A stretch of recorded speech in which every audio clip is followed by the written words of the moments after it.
E o estúdio disse exatamente a mesma coisa, não é? O que é que se deve fazer para superar este déficit da falta de políticas de empregabilidade no país? Este é para todos, mas eu começo sempre pelo fogo. Pois, Ofélia, falar sobre políticas de empregabilidade, voltando um bocadinho, falar de uma temática muito sensível. Falar de emprego em Angola. Ele questiona mais ainda o que é que deve-se fazer para superar este déficit. Pois, o que se deve fazer para superar esse déficit, por isso é que nós dizíamos que falar de emprego, em particular em Angola, é de caráter muito sensível, porque é uma problemática que abrange a todos nós. Por mais que nós estejamos empregados, mas temos muitos de nós que não estão empregados. E o que se deve fazer para combater ou comatar esse déficit é somente o Estado não transferir as suas responsabilidades fundamentais ao privado. Nós não estamos a dizer que o privado não deva fomentar emprego. Deve. E o emprego, em países que queiram atingir índice de desenvolvimento no alcance do progresso social, é o privado que deve ser o maior catalisador, não é, do emprego. Mas não é o privado que tem a responsabilidade fundamental, não é, de olhar para o emprego como se fosse tarefa dele. Não, é o Estado. O Estado tem que olhar assim. Quantos nós somos? Por isso é que no último trimestre do ano 2024 houve o registro do censo. Para podermos contabilizarmos, não é? E estamos diante de um contabilista, o INE, que é o Instituto Nacional de Estatística, para sabermos de facto quanto é que nós somos e como é que nós estamos distribuídos a nível nacional, do ponto de vista da densidade populacional. É política numa perspectiva pública, numa visão populacional. É geografia política. Eu tenho que saber quanto é que nós somos. Depois eu tenho que saber em que posição é que nós estamos.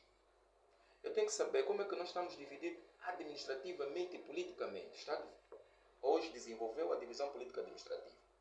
18, hoje para 21. O Estado entende que havia um vácuo, um vazio em outras regiões. Logo, a necessidade de transferir pessoas para poderem ocupar aqueles espaços. Que tipo de política que está a ser criada para poder depois criar postos de trabalho para aquelas pessoas?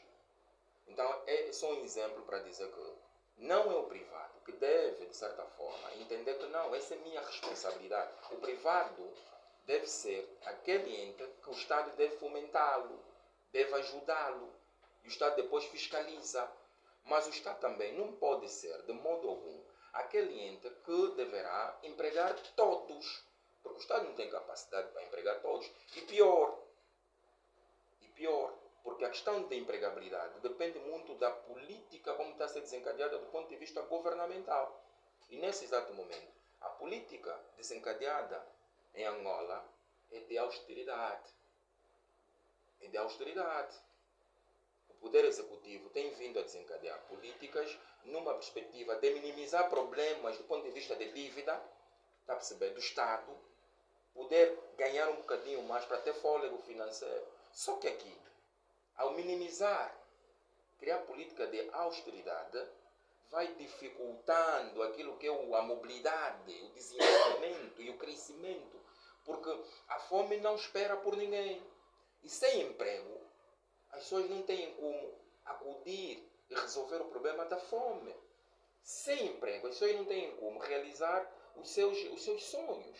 Sem emprego, as pessoas não têm como se sentirem felizes. Logo, uma pessoa infeliz vai desencadear uma família infeliz. E uma família infeliz vai, de certa forma, desencadear uma sociedade infeliz. Logo, nós não queremos sociedades infelizes. Que o pior problema é a falta de emprego. Já imaginou, Ofélia, nós estamos aqui, tu não tens um emprego, não consegues ter uma renda fixa, não consegues de modo algum ter diariamente 500 kwanza. Quando você é um ser humano e tem necessidade fisiológica e biológica, precisa de beber uma água. Não tem tem 100 kwanza para comprar uma água. E quando des conta, não tem em algum sítio no arredor para teres o acesso a ter um bebedor para beber uma água. Que tipo de felicidade é que tu vais criar a essa pessoa? Então, os déficits do Estado, em função das políticas públicas, tem que olhar assim, quem nós somos, quantos nós somos, como é que nós estamos distribuídos. Por isso é que nós dizíamos, políticas distributivas, para poder atender a necessidade de todos, não de uns ou alguns. Nós não vamos dizer, olha, não, o Estado deve fazer isso. Nós não estamos aqui para ensinar o Estado, muito pelo contrário. Porque quem dirige políticas públicas deverá ir muito bem entender qual é o problema, qual é o fenômeno que está à volta. E dizia, para terminar essa nossa abordagem, dizia o Dr. Pitra Neto, salvo erro, na altura ainda na condição de ministro do MAPES, numa das reuniões que ele teve fora de Angola, na qual foi organizada pela OIT. A OIT é a Organização Internacional do Trabalho, salvo erro, que é coadjuvada pela ONU. É lá onde as políticas trabalhistas devem ser desencadeadas, na qual todos aqueles Estados-membros que pertencem dentro das Nações Unidas, em função dessa política trabalhista, devem, de certa forma, ter uma coesão política na perspectiva do emprego. E esse ex-ministro enfatizava a questão de que, se nós de facto queremos combater a política de emprego em Angola, primeiro nós temos que ter estabilidade. E a pergunta é, temos estabilidade? E que tipo de estabilidade?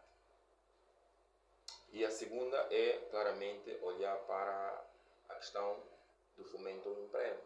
Fomentar emprego, Ofélia, é olhar assim, a sociedade é esta, temos mais jovens do que velhos, logo, os jovens são força motriz dessa sociedade. Qual é o plano de necessidade para esses jovens? O que é que se tem que fazer?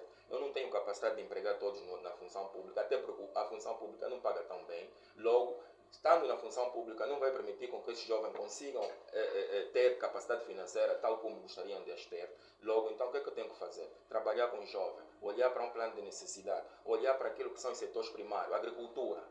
Tem muitos jovens, em vez de estarem aí na rua, beberem, a se drogarem, pega esses jovens, independentemente do nível acadêmico, pegar esses jovens, criar campos de ação, pegá-los e inseri-los em algum campo de batalha onde o maior objetivo é a agricultura. Temos aqui zonas que podem, sim senhora, ser bem desenvolvidas. O Planalto Central, a Zona Sul. Pega os jovens de Luanda e começa a metê-los lá, mas cria condições. A agricultura é um dos maiores principais elementos que é para nós começarmos a combater o índice de desemprego em Angola. Não tem outra fonte, não tem. Porque se nós pensarmos que não, é a zona Angola, é o setor terciário que vai empregar pessoas, esqueça. Isso não vai existir. Os jovens hoje têm feito um desenvolvimento muito forte nas startups, onde não há burocracia. Por isso é que nós temos vindo a ver, por exemplo, para terminar, o aplicativo Itch. São jovens que pensaram. Não o governo que pensou, foram jovens criativos que foram pensando e a desenvolverem pequenos negócios, pequenos empregos, que estão ali a desenvolver e a resolverem problemas sociais. Professor Diogo, o nosso ouvinte pergunta o que é que está na base e como se deve fazer para superar então esta questão. Exato.